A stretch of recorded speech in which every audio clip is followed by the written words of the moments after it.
I'm going to talk about the great return to the office scam.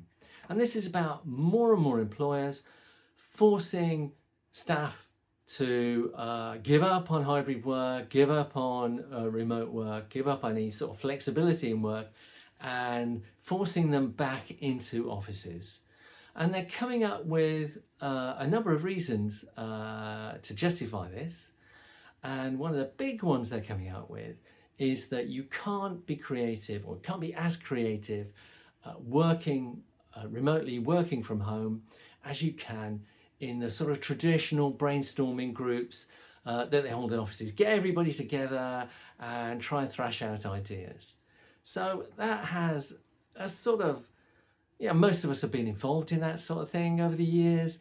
It has a sort of feeling that it probably sounds about right, but actually, if you look at the research into this, it's exactly the opposite is true. It's not true at all. So,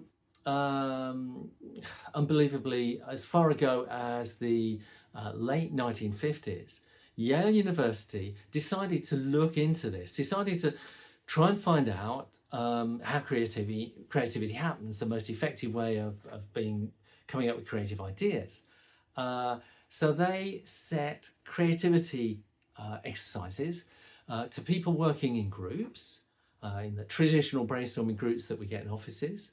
And they set exactly the same exercises to people working individually, people working alone.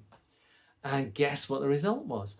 Well, they found that working individually, coming up with ideas individually, was twice as effective. People came up with twice as many effective, implementable, creative ideas than the people working in groups.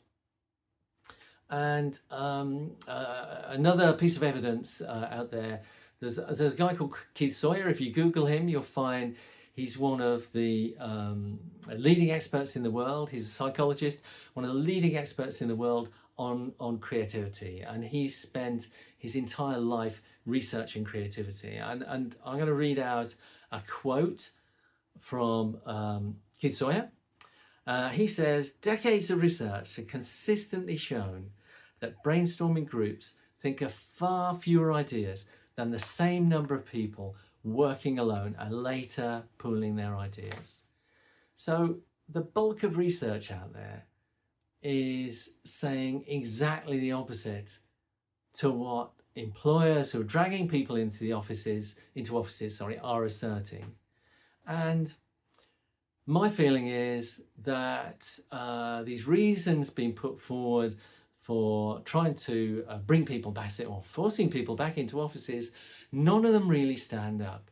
And the real reason that employers want people back into offices is nothing to do with this. And it's everything to do with the feeling, or their feeling, that if they can't see people working, they're not working.